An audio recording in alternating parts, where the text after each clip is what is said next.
दोस्तों, अमीर होना या बनना तो हम सभी चाहते हैं। हम सभी चाहते हैं कि एक एज के बाद हमें कोई काम ना करना पड़े, सारा पैसा अपने आप ही आता रहे और हम फाइनेंशियली फ्री हो जाएं। लेकिन ऐसी क्या दिक्कत है जिसके कारण कुछ ही लोग अमीर और फाइनेंशियली फ्री हो पाते हैं, जबकि सोचते तो सब लोग हैं। तो दोस्तों, वो है एसेट्स के ऊपर इन्वेस्ट ना करना। एक गरीब माइंडसेट और अमीर माइंडसेट के व्यक्ति में यही फर्क होता है कि एक गरीब माइंडसेट वाला व्यक्ति जीवन भर कमाने के बावजूद भी लाइबिलिटीज पर खर्च करता रहता है और उन्हें बढ़ाता ही रहता है, जबकि एक अमीर माइंडसेट वाला व्यक्ति लग्जरी से पहले एसेट्स खरीदना शुरू कर देता है और आगे भी उनके नंबर्स को बढ़ाता ही जाता है। और यही कारण है कि वह अपनी लाइफ में जल्द से जल्द फाइनेंशियली फ्री भी हो जाता है। अब आपके दिमाग में चल रहा होगा कि ये लाइबिलिटी और एसेट के बीच में क्या अंतर है, तो आइए इन्हें बहुत ही सिंपल एग्जांपल से समझते हैं। मान लीजिए कि आप एक 22 साल के यंग टैलेंटेड इंडिविजुअल हैं। आपने अपनी ग्रेजुएशन कंप्लीट करके जॉब करना शुरू कर दिया है और मंथली इनकम आपकी जनरेट होने लगी है। अब आप अपने डेली ऑफिस जाने के लिए पब्लिक ट्रांसपोर्ट का यूज करते हैं, लेकिन ऑफिस में आपके सारे कलीग्स अपनी अपनी कार्स लेकर आते हैं। उन्हें देख देख कर आपका भी मन करने लगता है कार खरीदने का। अब आप डिसाइड करते हैं कि 10 लाख रुपए की एक कार 0% EMI पर उठा लेता हूँ। आप शोरूम जाते हैं और एक नई चमचमाती कार फाइनेंस करा लेते हैं। बस यहीं से शुरू हो जाती है आपकी जिंदगी में लाइबिलिटी की शुरुआत, क्योंकि आप इस कार को अपने पर्सनल काम के लिए यूज करेंगे। आप इससे ऑफिस जाएंगे, रिलेटिव्स के यहाँ या फिर घूमने जाएंगे और हर महीने अपनी मेहनत की कमाई में से इसकी सालों तक की EMI भरेंगे। जबकि यही कार अगर आप अपने पर्सनल यूज के लिए ना खरीद कर टैक्सी या रेंटल पर चलाने के लिए खरीदते, तो ये आपके लिए एक लाइबिलिटी नहीं बल्कि एसेट बन जाती, क्योंकि फिर ये आपको पैसा कमा कर देती, जिससे कि इसकी EMI और आपकी पॉकेट भी भर जाती। तो दोस्तों, सिंपल है कि आपके द्वारा खरीदी गई कोई भी चीज जो आपकी कमाई करा कर नहीं देती वो है लाइबिलिटी, और जो चीज आपको कमा कर देती है वो है एसेट। तो आज के इस वीडियो में हम ऐसे ही 7 एसेट के बारे में बात करेंगे जो आपकी लाइफ को इजी, जल्द से जल्द फाइनेंशियली फ्री और रिच बना देंगे। तो दोस्तों, वीडियो काफी ज्यादा इंटरेस्टिंग होने वाली है, तो इसीलिए इसे एंड तक जरूर देखना ताकि आपसे कोई भी वैल्यूएबल कंटेंट छूट ना जाए। तो एसेट्स की इस लिस्ट में पहला नाम आता है रियल एस्टेट का। दोस्तों, भले ही आज के समय में लोग लैंड या प्रॉपर्टी खरीदने को क्रिटिसाइज करने लगे हैं और उसे ओल्ड फैशन समझने लगे हैं, लेकिन फोर्ब्स के अनुसार रियल एस्टेट ही वो सेक्टर है जिसने ज्यादा से ज्यादा लोगों को मिलेनियर्स और बिलियनर्स बनाया है और आज के टाइम में भी लोगों को अच्छा पैसा बनाकर दे रहा है। ये सभी हम अपने आसपास भी देख सकते हैं। हर जगह प्रॉपर्टी के दाम सालों से बढ़ते चले जा रहे हैं और आज भी लगातार बढ़ ही रहे हैं। प्रॉपर्टी से ज्यादा महंगाई शायद ही किसी और सेक्टर में हुई हो। पिछले कुछ सालों में इस सेक्टर में रिस्क फैक्टर तो ना के बराबर ही है, और साथ ही अगर आप इसे रेंट पर भी चढ़ा देते हैं तो ये आपकी एक रेगुलर इनकम का सोर्स भी बन जाएगा। इस वर्ल्ड में शायद ही कोई रिच पर्सन हो जो अपनी प्रॉपर्टी से रेंट के रूप में पैसा जनरेट ना कर रहा हो। रियल एस्टेट में रिच लोग 2 तरीकों से इनकम या मनी जनरेट करते हैं। पहला तरीका है फ्लिप, जिसके अंतर्गत वो सस्ते दामों पर किसी प्रॉपर्टी को खरीद लेते हैं, उसका रिनोवेशन करा देते हैं और फिर जब कुछ साल बाद उसके दाम आसमान छूने लगते हैं तब वे उसे बेच देते हैं। वहीं दूसरे तरीके की बात करें तो वो है होल्ड करना, जिसे ज्यादातर अमीर लोग अपनाते हैं। वो कभी भी अपने रियल एस्टेट प्रॉपर्टी को नहीं बेचते, वे इसका इस्तेमाल बैंक से लोन उठाने के लिए करते हैं, क्योंकि रियल एस्टेट ही वो सेक्टर है जिस पर की बैंक सबसे जल्दी लोन अप्रूव करती है। फिर उसके बाद वे इस प्रॉपर्टी को रेंट पर चढ़ा देते हैं, वो भी महंगे दामों में, ताकि उन्हें लिए गए लोन की EMI को कभी भी अपने जेब से ना भरना पड़े। इस तरह वे इससे डबल कमाई करते हैं। दूसरा एसेट है बिजनेस। दोस्तों, जब भी आपके पास पैसा आना शुरू हो जाए तो आपको सबसे पहली कोशिश यही करनी चाहिए कि आप एक साइड बिजनेस करना शुरू कर दें, क्योंकि जॉब से ज्यादा कोई भी रिस्की चीज नहीं है। क्योंकि जब तक आप काम कर रहे हैं आपको सैलरी मिल रही है, लेकिन जरा सोचो कि अगर आप बीमार पड़ गए या आपको कोई इमरजेंसी आ गई या फिर अब आपकी एज ज्यादा हो गई है और आप उतनी मेहनत करने में भी सक्षम नहीं है, ऐसी सिचुएशन में आपको कौन पैसा ला कर देगा। तो ऐसी सिचुएशन के लिए आपको बिजनेस शुरू करना ही सबसे बेटर ऑप्शन है। शुरू में आप इसे जॉब के साथ साथ साइड बिजनेस की तरह कर सकते हैं। जैसे जैसे ये ग्रो करता जाए वैसे वैसे आप दूसरे बिजनेस की शुरुआत करते जाएं, क्योंकि जितने ज्यादा आपके पास मल्टीपल इनकम सोर्स होंगे उतनी ही मल्टीपल में आपकी इनकम बढ़ती जाएगी और आपको जीवन भर किसी दूसरे की जॉब या कोई और काम करने की भी कभी जरूरत नहीं पड़ेगी। दोस्तों, बिजनेस स्टार्ट करने पर हम हमने पहले से ही एक ऑलरेडी वीडियो बनाई है जिसका नाम है how to start business with no money, जिसकी लिंक आपको डिस्क्रिप्शन बॉक्स और आई बटन में मिल जाएगी। आगे नेक्स्ट तीसरा एसेट है स्टॉक्स। जिस भी व्यक्ति को शेयर मार्केट में इंटरेस्ट है उसके लिए ये सबसे बेस्ट ऑप्शन होता है। अपनी नॉलेज और एनालिसिस का इस्तेमाल करके वो शेयर मार्केट से भी बहुत अच्छे पैसे कमा सकता है और बहुत सारे लोग कमा भी रहे हैं। जाने माने इन्वेस्टर पीटर लिंच कहते हैं कि शेयर मार्केट में हर साल एक आदमी के लिए भी कम से कम 2 से 3 ऐसी अपॉर्चुनिटीज तो जरूर आती हैं जहां से कि वो अच्छा पैसा बना सकता है। फिर एक शेयर मार्केट के जानकार व्यक्ति के लिए तो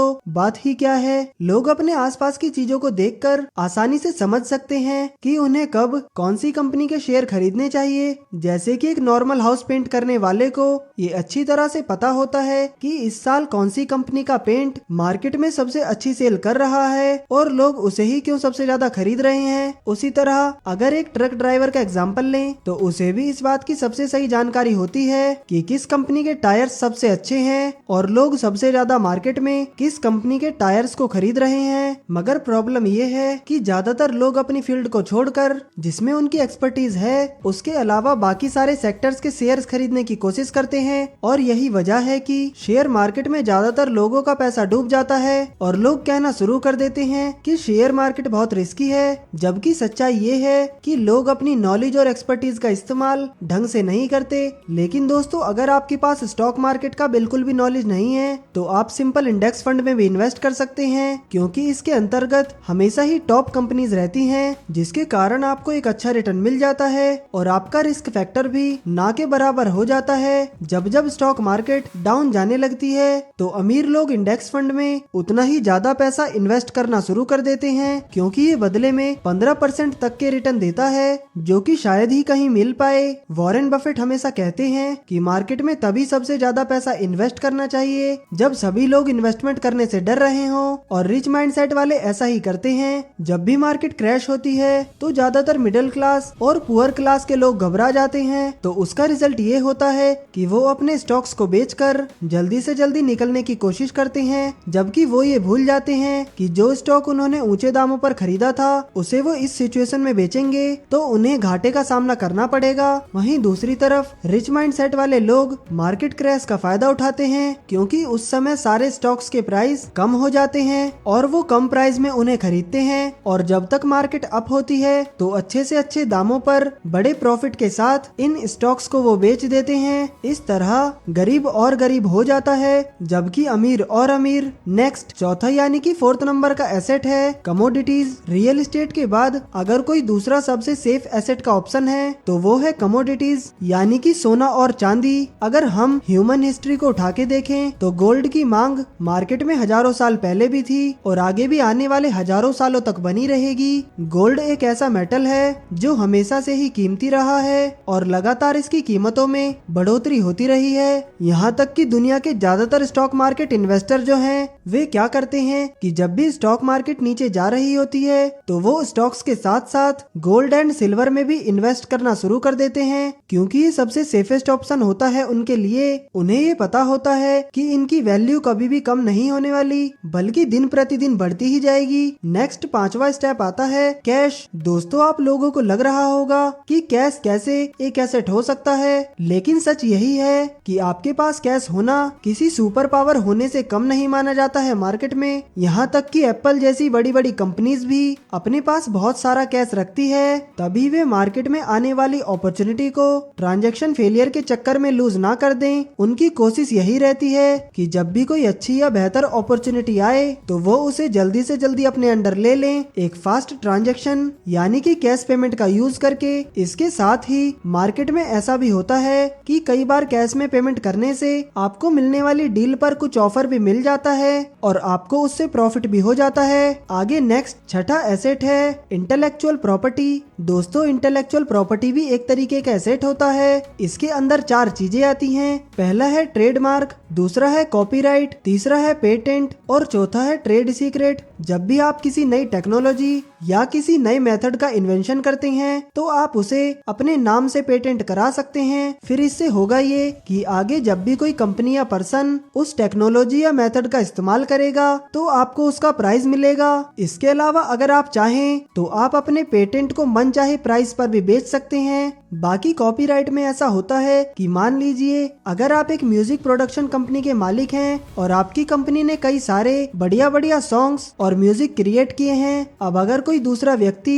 आपके म्यूजिक या सॉन्ग को अपनी फिल्म या वीडियो में यूज कर लेता है आपको बिना बताए, तब आप उसकी फिल्म या वीडियो पर कॉपीराइट लगा सकते हो। इससे होगा ये कि इस फिल्म या वीडियो से जितना भी रेवेन्यू उस पर्सन ने जनरेट किया होगा वो एज पर लॉ आपके पास पहुंच जाएगा। नेक्स्ट लास्ट एंड सबसे इम्पोर्टेंट एसेट है आपका माइंड। दोस्तों आपका माइंड ही है जहाँ से सारी चीजें जनरेट होती हैं। ये एक ऐसी नेचुरल मशीन है जिसने सारी दुनिया की सारी टेक्नोलॉजीज और इन्वेंशन को जन्म दिया है। आप चाहे तो इसकी मदद से सब कुछ कर सकते हैं, इसीलिए ये सबसे इम्पोर्टेंट एसेट है। इसके लिए जरूरी है कि आप समय समय पर नॉलेज गेन करते रहें और नई नई स्किल्स को सीखते रहें, क्योंकि अगर आप मेंटली स्ट्रांग हैं तो आप दुनिया के किसी भी कोने में जाकर पैसा बना सकते हैं और अपना खुद का एम्पायर भी खड़ा कर सकते हैं। माइंड से जुड़ी है एक चीज जो कि है माइंडसेट। यही है जो आपको अमीर या गरीब बनाता है। आपकी जैसी सोच होती है, आप जिस प्रकार के थॉट से एग्री करते हैं, आप लाइफ में भी उन्हीं के अनुसार सारे डिसीजन लेते हैं। फिर चाहे वो डिसीजन आपके करियर को लेकर हो या फिर इन्वेस्टमेंट को लेकर। अमीर बनने के लिए सबसे पहली शर्त यही है कि आपको अपने माइंडसेट को नेगेटिव और बंद नहीं बल्कि पॉजिटिव और ओपन बनाना पड़ेगा। इस दुनिया में जितने भी बिलियनियर्स हुए हैं आज तक उन्होंने सबसे पहले एक ही चीज पर काम किया है और वो है अपनी थिंकिंग और थॉट्स पर। क्योंकि कोई भी चीज हो सबसे पहले आपको उसका विचार यानी कि थॉट ही आता है, बाद में आप उसे इम्प्लीमेंट करते हैं। इसीलिए सबसे पहले आपको अपना माइंडसेट बदलना होगा और ये सोचना शुरू करना होगा कि आप भी अमीर और फाइनेंशियली फ्री पर्सन बन सकते हैं। उसके बाद आती है इम्प्लीमेंटेशन की बारी, जिसमें आपको अपनी सिचुएशन, नॉलेज और मार्केट का एनालिसिस करते हुए वो तरीका निकालना होगा जिससे आप एक सक्सेसफुल, रिच और जल्दी से जल्दी एक फाइनेंशियली फ्री पर्सन बन सकें। चाहे तो आप इसके लिए वॉरेन बफेट, बिल गेट्स जैसे सक्सेसफुल लोगों की लाइफ स्टोरीज का सहारा ले सकते हैं और उनसे बहुत कुछ सीख सकते हैं। तो दोस्तों आज के इस वीडियो में इतना ही। उम्मीद है कि आपको ये वीडियो पसंद आया होगा। अगर वीडियो पसंद आया हो तो वीडियो को लाइक करें और ऐसे ही वैल्यूएबल वीडियोस देखने के लिए हमारे चैनल को सब्सक्राइब करना ना भूलें। आपका कीमती समय देने के लिए धन्यवाद।